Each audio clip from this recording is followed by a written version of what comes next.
Hey, Bob, you are on the air. What can we do for you tonight?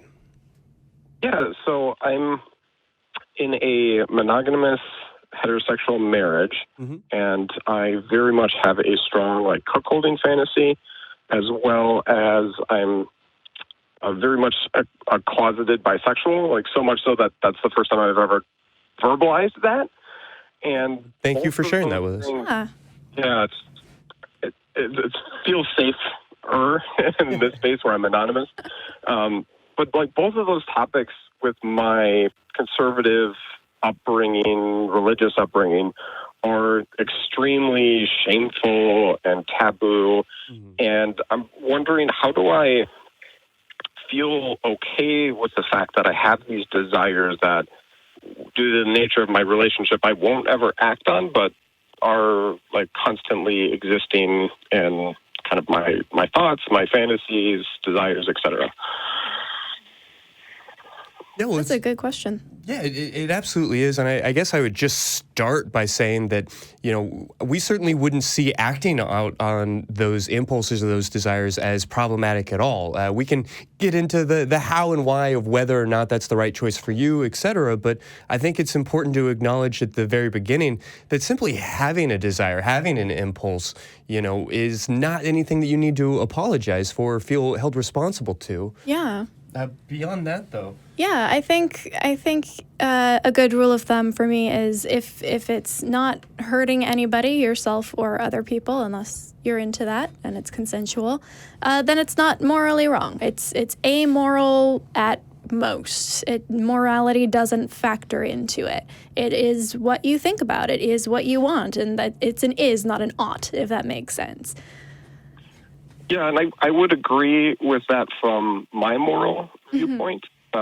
The issue I run into is my wife, although isn't fully still entrenched in that conservative mindset, still is holding on to a lot of that indoctrination.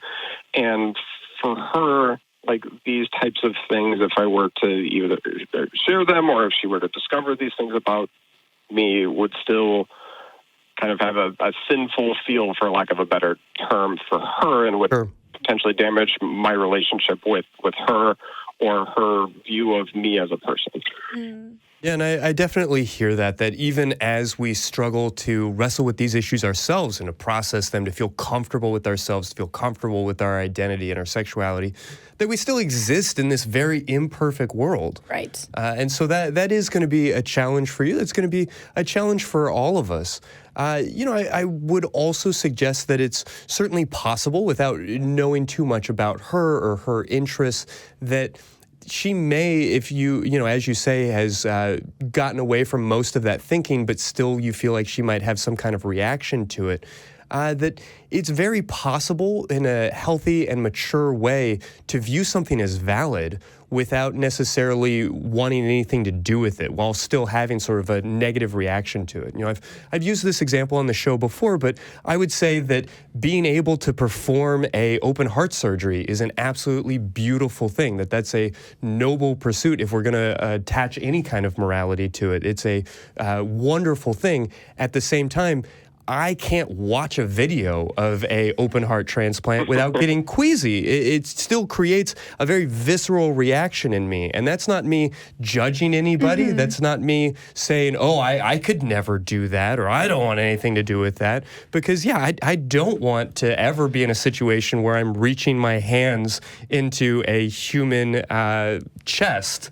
It's just not something I'm interested in having happen in my life. But I still think it's a wonderful thing. And so I would hope that, she would be in an emotionally mature place to be able to recognize the difference between that sort of visceral gut reaction to your interests, while still being able to intellectually say, hey, this is okay, this is fine, this is wonderful. I apologize, or I feel some empathy for you if you don't believe that that's really the case. Yeah, I've been in relationships where partway through, my partner has come to me with something that I didn't think was morally wrong at all. I, as well, had left that aside, but it still made me feel strange and weird. And so, I think that if you were to pursue this, which, why not try it out? I think it would be useful to just approach it knowing that you're kind of going to have to renegotiate a little bit and be very patient. Yeah, and it's very challenging for me to not be able to feel okay with that part of my life and who I am there.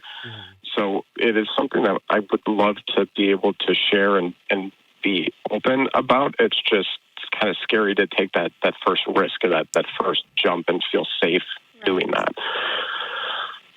Absolutely. And I think it's important to avoid the, kind of the all trap in negotiating these things with our partners. Instead of sitting her down and saying, well, sweetie, I have already found somebody. He's on his way now. I have the camera all set up. The lounge, the couch in the basement is all ready for the two of you. Please do this for, instead of like setting it up in sort of this all at once kind of thing, remembering that this is a lifetime of negotiation and sort of acknowledging that, hey, this is an interest that I have. I'm not making any obligation to you. I'm just wanting to be open and honest and say that this is something I fantasize about, and maybe you'd be interested in fantasizing with me. Maybe you'd be interested in going out with your girlfriends to get a drink, and even though you didn't do this and this didn't happen, you text me and say, hey, I met a guy at the bar, and we sort of flirt through text messages as she creates this fantasy.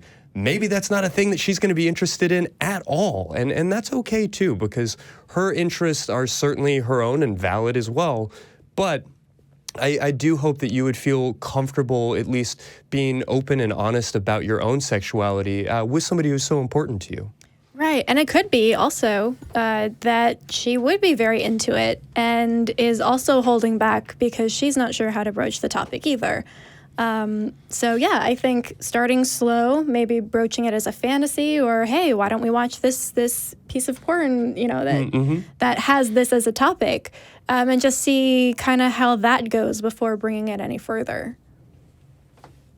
No, I think that's good advice, and thanks for chatting with me and taking my call tonight. Yeah, absolutely. Thank you. And, if you have a moment, it seems we actually have Dr. Lay on the phone line, so I'm going to go ahead and bring him in and just give him an opportunity if he has anything else to add. And it seems we've lost the previous call, so I apologize can't have for more that. than one on at the same Dr. time. Lay, are you on the line? Yeah, so apparently this is not a polyamorous phone line. You're not allowed to maintain seemingly not. two concurrent relationships. That's a shame, even if we do it openly and ethically. Right. But I don't know if you were able to catch much of that previous call, if you had any insight to jump in with. A little bit. I guess what I would say is, one of the things that I really think it's important to do is to normalize this fantasy. And, Justin Laymiller is a colleague of mine. He has a lovely book out called Tell Me What You Want that is a compendium and research around sexual fantasy. And what he found was really remarkable. He found that 45% of men report fantasy, at least at some point, about their girlfriend or wife being with other men. And so this fantasy appears to be remarkably common, so common that it is really, in fact, normal. So all those men out there who are worried that there's something wrong with them for having this fantasy, I want you to kind of put that away. What I will say, though, is that, and I really appreciated the way you were talking about the negotiation, helping to make this something that, the couple could share, normalizing it, taking away the shame. But also, that idea of, hey, it would be hot if you went out with your girlfriend and then texted me that something happened, even though it didn't, just because it would be a really exciting fantasy. That is a really sophisticated and well-crafted way for couples to kind of try this out, to try it out in fantasy. And many couples don't even need to make it a reality because the fantasy can be so exciting, nurturing, and connecting in and of itself. What I will say, though, is I do see some men, and it doesn't sound like your caller was one of them, I do see some men who are so interested in getting this kind of cuckolding experience that they almost kind of force or coerce their wife into doing it. And that is absolutely never healthy and a recipe for disaster. I've seen some men who even do things like, trying to get their wife intoxicated and then set her up with another guy. And this is just like catastrophe happening. Yep. Yeah, I mean, absolutely. That kind of pressure. And, on the one hand, I want to empathize with men who find themselves with what they feel is a deep, dark secret that they becomes very obsessive and that they desperately want to fulfill, and that they're willing to go to these incredible lengths. But yeah, absolutely. When we kind of pull back all of the shame, when we take away this idea that this is a terrible thing that nobody should ever be able to talk about, it becomes a lot easier to approach these things in ethical and kind ways that don't involve, the rape of your own wife, of putting somebody that you care about in a dangerous situation. Yeah. I mean, it's not exactly parallel to it because mostly it, in my experience, has involved more than one person with a body that was not male. Yeah, as somebody who identifies as bisexual, I've been put in that situation both as a third party and as somebody in a relationship where there was that pressure to be with somebody else for the sake of your partner, because it was something they wanted to see. And it is a very, very fine line between, okay, this is something that we would both be interested in trying out and we're not sure how we feel about it, but we'll move forward with that understanding, or, a little bit more pressure, a little bit more coercion, which isn't great. Right. Now, I love the way you said that in terms of, something that is for both of us. And, the research around non-monogamous relationships really finds that they work best when both partners are getting something out of it. And so, when one partner is going along with it to satisfy the interests or the needs of the other partner, it is rarely successful. It breeds resentment and dissatisfaction, upset. But if both partners can find a way that this is something that is really exciting for them, then it is oftentimes likely that they can negotiate a pretty healthy and successful approach to non-monogamy. What I found really, really interesting, and in my book, again, like I said, I interviewed all these couples and these wives. This was back before Craigslist got rid of personals ads, and so as I traveled for business, I would post ads looking for cuckold, not wife couples. They would send me naked pictures of the wife, which I really appreciated because a lot of these wives were very beautiful. But I said, really, I just want to sit down with you and I want to talk to you. I want to understand how you do this. I want to understand how you make this work in your life.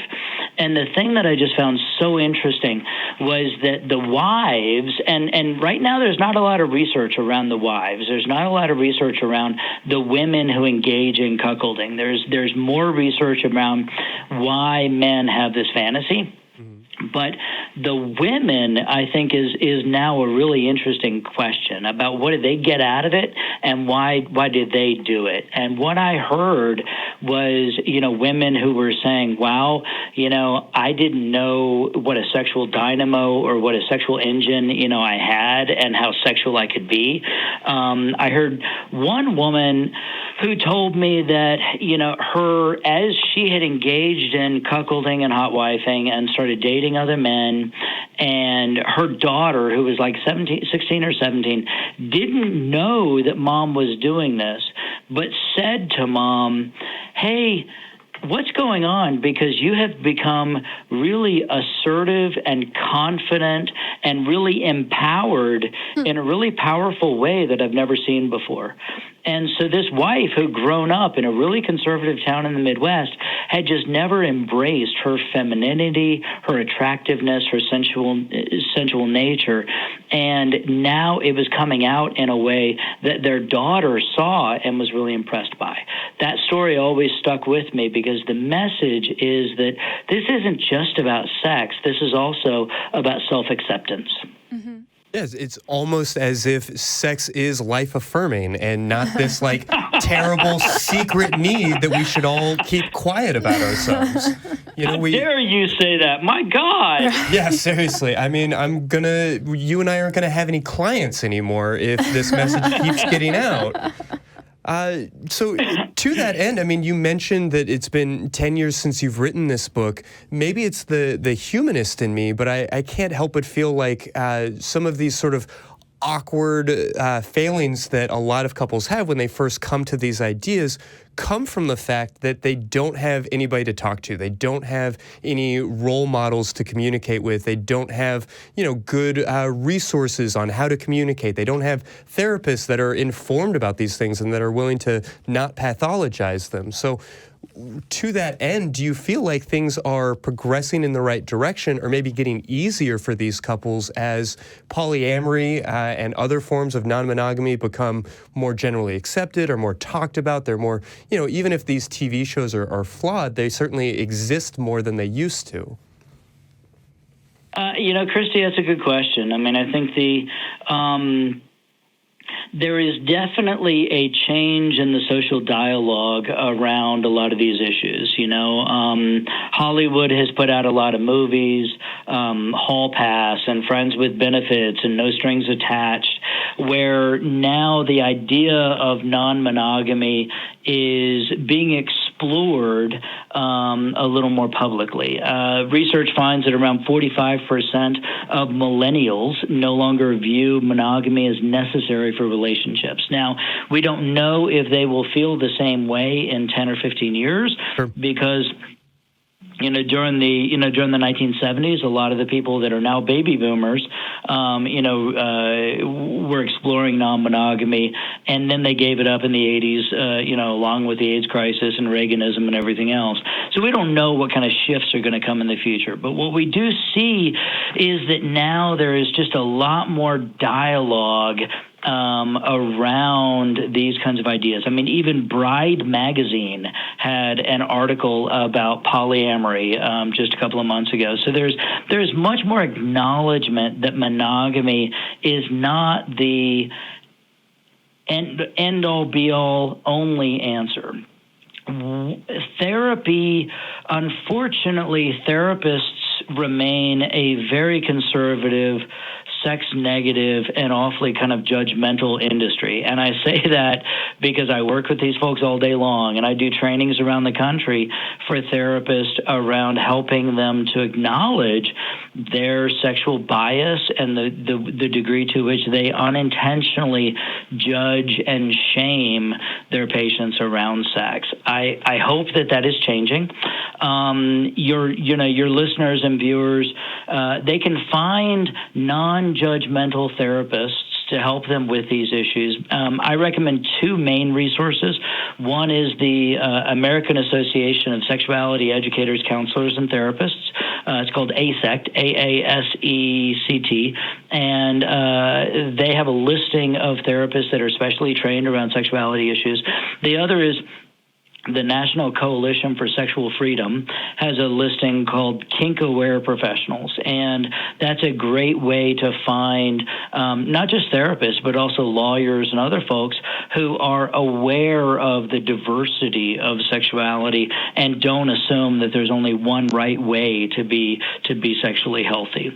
So there's greater resources available to people, but what I really am finding interesting now is that more and more people are pushing back against shaming for sexuality in these interesting kind of public ways. And again, this whole show has been about politics, but my God, it's really interesting because Trump is surrounded by these interesting kinky people. Paul Manafort, who went to jail, obviously. There is a really interesting, relatively unacknowledged kind of expose about his sexual life, that he apparently really loved to watch his wife have sex with a whole bunch of black men. And then after the men left, Paul Manafort would have sex with his wife. And according to the information that we have, that was the best way that he could kind of get sexually aroused. And then Roger Stone, who is also one of Trump's main advisors, he has this notorious history of being a swinger, and he calls himself a trisexual, that he will sort of try anything. And there was this, again, kind of expose that he was looking for a muscular man to have sex with his wife while he watched. What I find really, really interesting in both of those stories, while I am not a fan of either of these men, I want to be extremely clear about that. Sure. Neither of them have been publicly shamed or castigated for these fantasies and behaviors that a few years ago, would have led to them being publicly stoned. Yeah, I think that that's an excellent point. And it makes me wonder, as we see kind of more general acceptance, whether the people who are actually practicing these lifestyles or these different behaviors are in any way different from the general population. Is there anything demographically significant? You mentioned, high levels of communication skills and things along those lines. Is there anything else from your research that sort of stands out about who these people might be? To make it work, to do this in a healthy way, requires a tremendous amount of communication, mutual respect, self-acceptance, the ability to explore the kind of sexual dark side with some dignity, and some connection. That is relatively sophisticated, however, and so we can see, unfortunately, we can see folks who are not very healthy who try this lifestyle or these kind of sexual expressions, and it crashes in a steaming pile of chaos. Sure. But I think that we blame the non-monogamy for that, but the reality is this relationship might have been doomed anyway because of those issues, those deficits, those problems. One other kind of factor in the men that we haven't really talked about that plays a really significant role here is male bisexuality, and that there is this really interesting phenomenon where men who don't feel like they can safely or socially express sexual attraction to other men because they grew up in a conservative, homophobic kind of culture. They end up becoming really, really interestingly obsessed with their wife being with men with big penises. Mm-hmm. And what I found really remarkable was that there's this cluster of these men, these cuckold kind of men, who are just obsessed with getting to see their wife with the man with the biggest possible penis they can find. And the wife is kind of like, okay, whatever, right? But the husband is all about it. And my argument is that these men are engaging in bisexual behavior with the other man, using their wife as a proxy, sure, using their wife as this kind of vehicle for them to engage in sexual contact with the other man. A lot of cuckolds are really, really interested in, performing oral sex on their wife after she's been with the other man, and kind of consuming his semen, and they fantasize about that in all these really kind of interesting, sort of slightly obsessive ways. And at some level, these are guys who really want to be sexual with other men, but they can't safely, but they can through their wives. There's also this interesting kind of related offshoot in the cuckold world of then forced bisexuality, where then the wife forces the cuckold husband to then be sexual with the wife's other male lover, preparing him to have sex with her or things like that. And so again, what we see here is this way in which this fantasy is a way to overcome the internal kind of social and moral obstacles that we have towards enjoying the kind of sexuality we really wish we were allowed to. That's interesting. I did not know that. I'm curious, if you think that is, I don't know how to phrase this. Do you think that that's a useful way to look at it? Or do you think that making the possibility of bisexual tendencies a focus, we inhibit straight guys who then won't do it because, like, oh, what does that mean about me? Are there strictly straight men who can also get off on this? Well, I think that's one of the dangers of trying to get at the root of a sexual desire and running these things to ground. But at the same time, I do think that is one of the explanations. And I kind of wanted to ask you about another, if you can maybe jump in on both of these, is cuckolding a desire to kind of sexualize these is hot wifing a way to sexualize these fears of being cuckolded, these fears of being cheated on, and making it something that's sort of exciting and dirty rather than, scary? What I'll say is that, this fantasy, this sexual behavior, it is so popular and common because it comes from a lot of different directions. And so bisexuality may be the explanation for one man and not the other one. The man who gets off on having the beautiful hot wife that the other men want to be with, he may not be coming at it from a bisexual kind of way, but he's coming at it from this maybe place of mild insecurity with other men and wanting to feel proud that he's enough of a stud that he got this beautiful wife. And so there's a lot of kind of different things that come into it. But Christy, your point is an interesting one for me. And so Dan Savage and I, are good friends, and we actually did research on cuckolding along with Justin Lehmiller, who I mentioned. Dan's theory, and Dan on his Savage Love podcast and the Savage Love letters or whatever it is, he has gotten, hundreds and thousands of letters from men who, want to see their wives with other men. And to the point that Dan even gets kind of frustrated with it, like it's too much. Dan's argument, his theory, is that this is an eroticization of fear, that the man is afraid of being cuckolded non-consensually. And I have to back up just a little bit, that cuckolding in modern day kind of practice is a consensual kind of thing. The husband wants the wife to go off and be with other men. Historically, the term meant, secret cheating, and it was really infidelity and deception and everything else.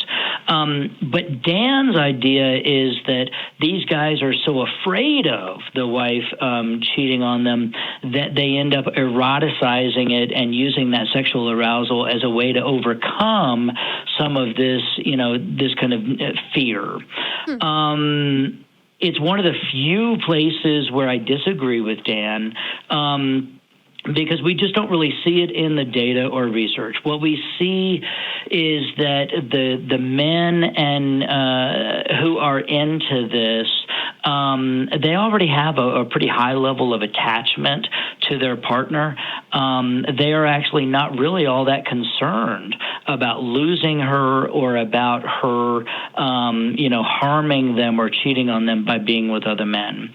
And so it doesn't appear that this fear is kind of there. I will tell you that, I am not a fan of snakes, and, sexual fantasies about snakes do not make my fear of snakes go away. So I think the whole eroticization of fear thing is just kind of malarkey. Yeah, that's an interesting, it makes me think instantly, and I have my own thoughts on why and how, but the concept of rape fantasies as well. I feel like assuming that a fear eroticized then eliminates the fear would be tricky to argue across the board just because rape fantasies also exist.